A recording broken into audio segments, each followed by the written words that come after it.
Okay, so we want to tell you about this book project. And it's a book that has already existed in a variety of forms. It's called Uprisings. And Nika has published versions of it. How many languages is it now? In Russian? Polish? Finnish. So it's Finnish, Russian, and English. And the Polish edition supposed to come. It was translated, but somehow not yet. Okay, so there's been versions of it, and it's always a little bit different every time because it's a history and it's kind of a participatory history of uprisings and the sense of injustice and occasions when injustice leads to that sense of injustice leads to some kind of conflagration and transformative action. Transformative action which is either successful or unsuccessful, and we want to do it historically, talk about the first labor strikes in ancient Egypt or the defection of the plebs in Rome, but also stuff very much up to date, like Black Lives Matter.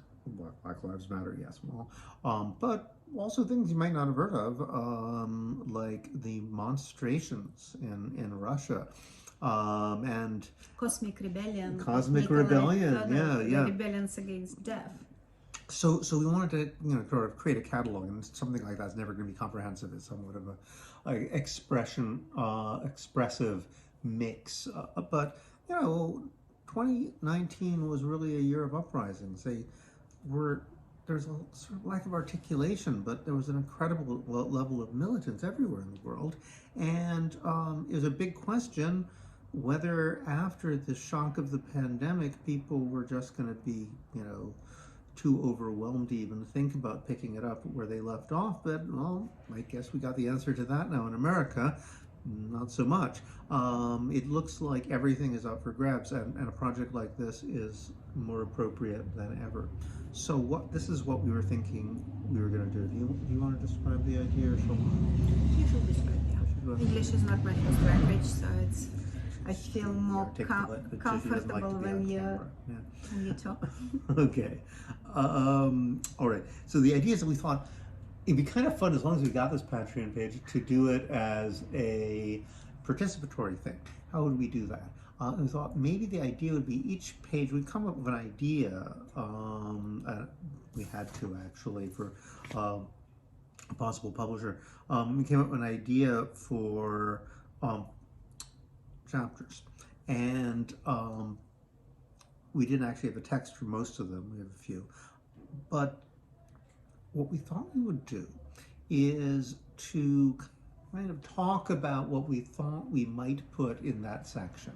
The idea being to have a little story and then an image on facing pages. Because a large part of these books was that Nika got these amazing political artists to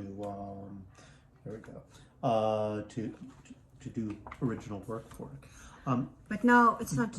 But now the visual concept is changing. So the idea is not to invite artists, because this is more like an art catalog with some historical cases. But now we decided to do little essays and little essay and the public art projects, which is simulation of the public art projects, imaginary public art project, as they can be in memory of like a first Egyptian labor strike.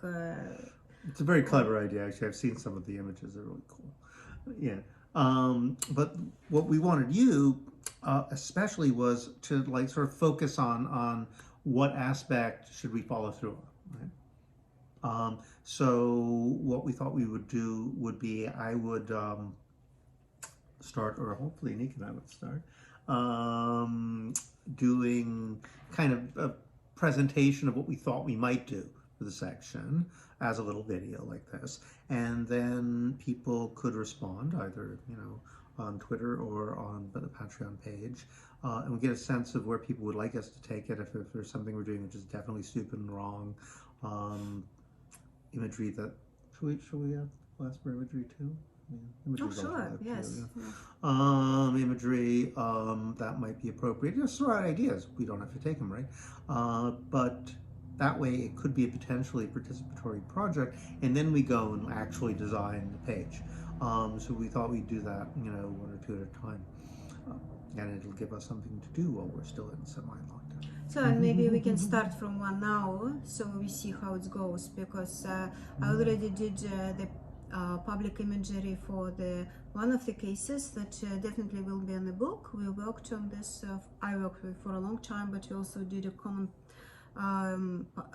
direct action with David, and that was about this ex-GDR divorce woman who was for 30 years fighting for the pension rights. They got totally ripped off with reunification.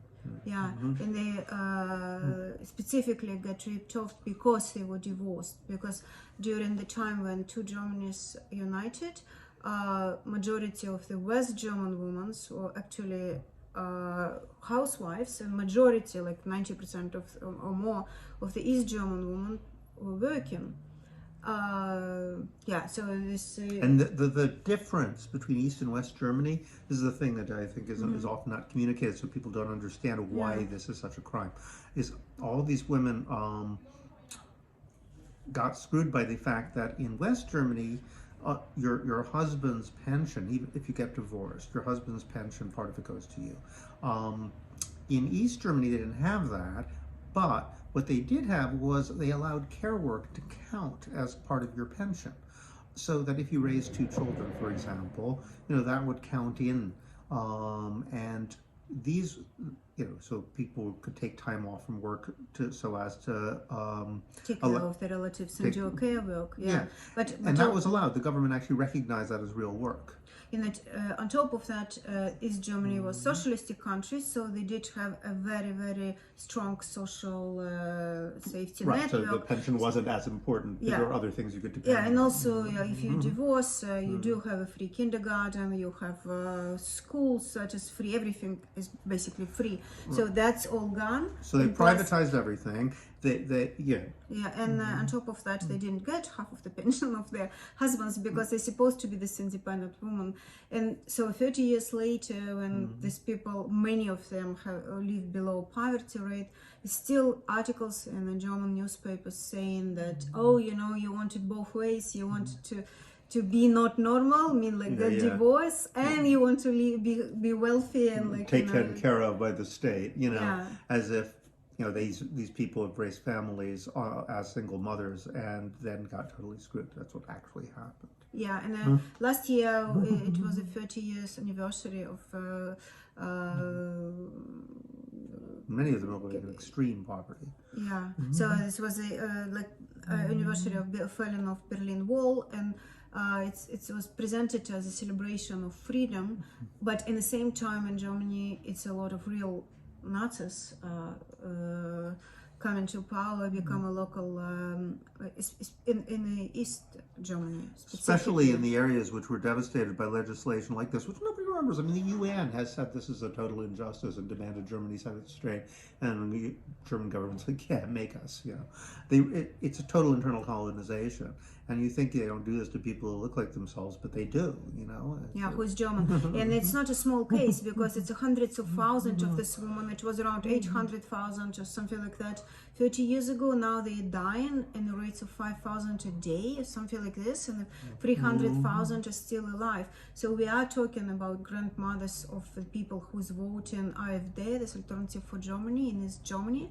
And they are they have their this is how you produce Nazis. Neoliberalism produces Nazis. It's total injustice was going. And the funny thing is that when we were trying to help them, it was me, David, the Yes Men group who was in the beginning with us, and the public defendant, and we're all Jewish. And That's right. And they always, this woman, they're like, we don't tell them we're Jewish because it's not sure they will support us. Wasn't your grandfather with the Soviet army when they were taking Berlin? Not Berlin, but he was very close to Berlin. He was in Prague. He was marching with. So the American and the Russian come in. In order to. But the Yes Men, they are the children of the Holocaust survivors.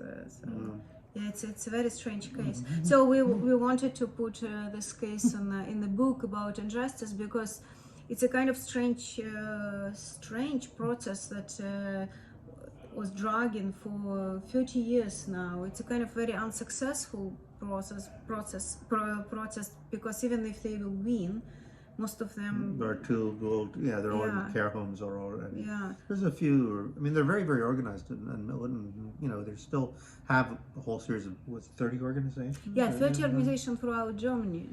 So it's a bizarre case, and they only what they did a demonstration, they did an article, they like suing German government, so and they can get nothing out of that. Yeah, there's this incredible lack of sympathy, but you know, gone 10 minutes, so Okay. maybe we should. Yeah. Anyway, so that's what we're doing.